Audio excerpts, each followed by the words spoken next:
What? I think it was really fluid, very organic, the way that it happened. There was no, okay, let's start up a design company. It was just, we were three individuals working together in a studio, all of us as individuals doing our own different things, freelancers in our own little worlds. We wanted to collaborate more together, so we set up a website called, I think it was Haberdashery Studios at the time or something. And it wasn't just the three of us, it was about 8 people. Through that, the idea was to try and go to our existing clients that we all had and offer more. What actually happened is that we then moved premises, not enough out of the 8 people were concentrating, or not, out of the 8 people, not enough people wanted to really turn this into something more. So me, Dan and Ben were the only 3, but at that point we were still freelancers in our own world. And then I think we got 1 gig for Selfridges through a contact of mine, which is our first proper gig. And then to make that happen, we actually had to set up a bank account. So it's literally, it forced us to set up a bank account. Set up a bank account, put 50 quid in it. Selfridges gave us 20 grand, and we went off and did these 4 pieces. And it was like, great, okay, this works, we work well together, this is nice. So we then went and did the next job. So for about a year, we were just a partnership, just collaborating. But then we took it a bit more seriously and turned it into a limited liability partnership, and now a limited company. And now it's very different, you know, where we are a proper, fully fledged limited company. So there was never an intent to do this, it just happened organically. And I would sort of suggest that to anyone who wants to get into the design world. It's good to have a focus, but also observe what's going on around you and just go with the flow a little bit and try and make the best out of all opportunities. We don't really, there's 3 directors at Hab, 3 founding partners, directors, not partners, 3 founding directors, and we don't really explicitly separate our roles, probably out of childishness. We don't do it. We try and keep a very flat hierarchy. So an intern could be leading a project one day, a small project, a manageable project. A junior designer might be acting as a project manager or even a senior designer on a job. Say there's a big install, we all become runners and we all pitch in and get things done. Part of that's that we're a small company and you have to be flexible. Part of that is that I really believe that it's very important that everyone understand everyone else's job role and that everyone know that, oh yes, the senior designers look after this and they get experience looking after those things. So they can ease the transition, and it's a bit that way with the directors too. Personally, I tend to look after, I'd say, more the some of the finance stuff. So I tend to do a lot of sort of financial projections, overviews. I tend to project manage a lot of projects. So let's say at the moment we've got 20 projects. I'd probably be looking at overseeing maybe 10 to 15 or whatever. Just also I do a lot of, you call new business, or not necessarily new business, but it's just keeping up relationships with clients and stuff. So yeah, main roles and responsibilities for me. I do design. I design a lot. I get people to visualise for me. So to come up with a lot of concepts, a lot of client management, some new business, some finance, and project management. So yeah. My role definitely has kind of, it borders between being able to design, being able to make, being able to assemble, being able to install. So I cross quite a lot of the borders. I have very strong views on being personable. So I think our studio, or maybe something that I instill in the business, is the idea of friendship. So I think it's one of the most important things. I think that everyone can get on with each other, that everyone should be kind to each other, that everyone should respect what everyone else is doing in a sense, and no matter how tough things can get and whatever, just to be mindful and appreciate other people's situations and stuff.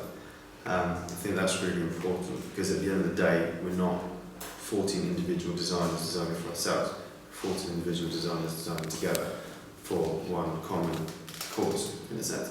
So we're very much a team. So team is one of the biggest things. I also I like to instill on the people front the idea that we do things together. So on a Friday we always go to the pub after work. It's a nice way to end the day. Haberdashery buys everyone drinks and gets some food and stuff, and it normally ends up being quite a fun evening. So I think stuff like that's really important, make people feel like they're part of something. I think a lot of the other thing I quite like doing, which is in delegate, and also make people accountable for things that they're doing, make people feel like they own something. So, if you're a designer, I'll go to you and say, okay, this is your project, you're looking after it, you need to tell me or us or the business or anyone else what you want this thing to be, and you just have to manage it and control it. Because I think what that does is it gives people, it's hard to start with, but it gives people a sense of confidence after a while. And I think it's the best way to nurture a designer and take a designer to, I think they tend to get different projects. The thing is, I'm not doing the same thing as what they are doing, so it's slightly different because everything I'm doing is kind of new for them. So yeah, I think it changed really because we're getting more projects from my fields. I think it get really not bigger, but not different as well. They still have the same ethics in terms of kind of client or what kind of job they want to get.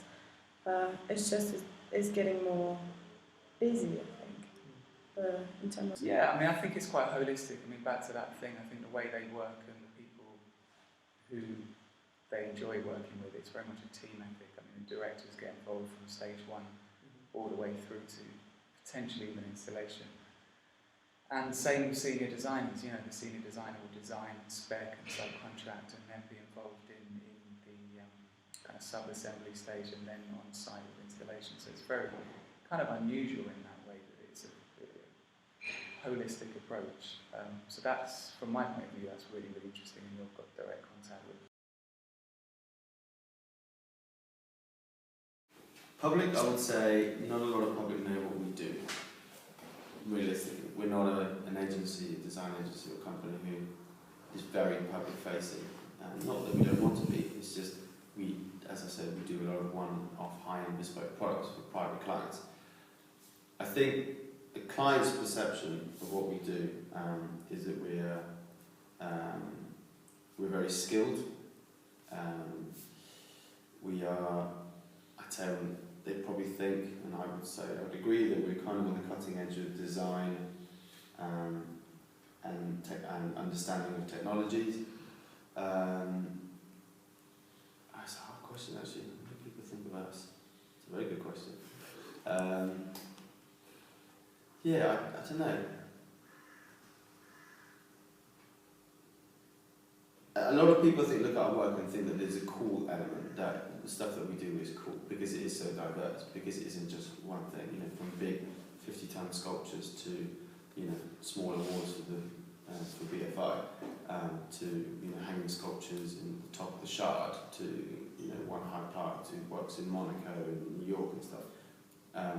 There's something very cool about the work that we do, but it isn't cool-led design. And I think people understand that, it's engineering and concept and narrative-led design, which ends up having a really cool final finished element. I think it's, I always like, especially again, I like science, so if it's conveying that there's something really interesting there and you can learn more, then that's kind of what I really like.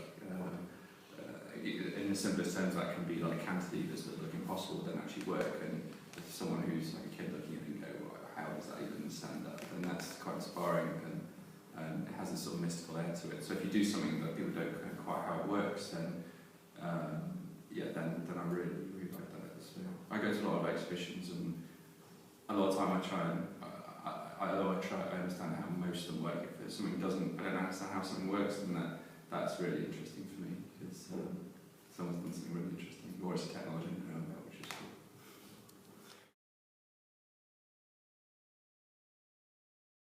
Yeah, the Hab Lab is it's like an internal project, always ongoing project we have, where anyone in the office is encouraged to explore their own personal projects, things that don't have a client.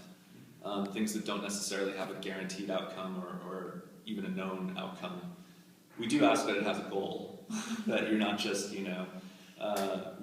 spending time watching Facebook or something. But Haberdashery will pay for its development up to a point. If you're looking for 200 grand, we can't do that. If you're looking for 200 pounds, we can do that. So we will.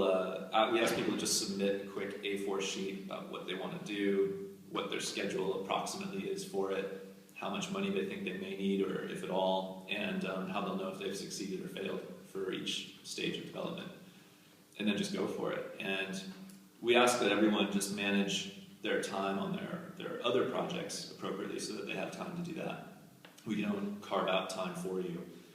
We ask that you do this because you want to do it, and that you have the ability to look after your other projects appropriately to begin with. So we don't. We do work hard to not overbook anyone so that they don't stand a chance, but we ask that people really make the time for themselves. And that's part of the challenge of it in a way. Part of the challenge is it's a managerial thing, because as you know, any project you have will fill up the time that's available if you let it.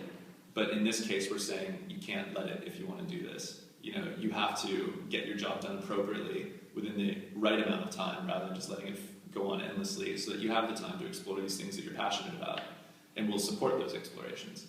So that's like one of the undertones of the Hab Lab. The other side is really to bring in a bit about what I found so inspiring in Bell Sports, was that people lived what they were doing.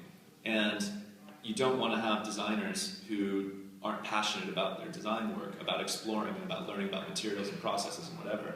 You want to have designers who don't clock in at 9, clock out at 6. You want to have designers that want to go to making events in the evening, or want to go to hack spaces, or want to learn about whatever. And so this is just encouraging it. We'll buy the books to help you learn. We will pay for the PCBs you need. We will pay for the whatever you need to help explore this project. But just do it. It's important that you do it. It's important that you stay hungry for this kind of thing. And this is a way to ask people to kind of to inspire them to do that from within, rather than us decreeing, you must do this project that we're handing to you. We want people to want to do projects that they come up with themselves. It's great. It's something that unfortunately is time dependent. So when we're really busy, it kind of gets put on hold. But we always have a range of, we have an exhibition coming up, which is full of our own work, which is derived from experiments, and they're all light-based things. So it is fun when you have spare time, when you have a day a week or so, or even half a day, or even an hour or 20 minutes, just to sit down and have a think about something else that's not directly client-driven.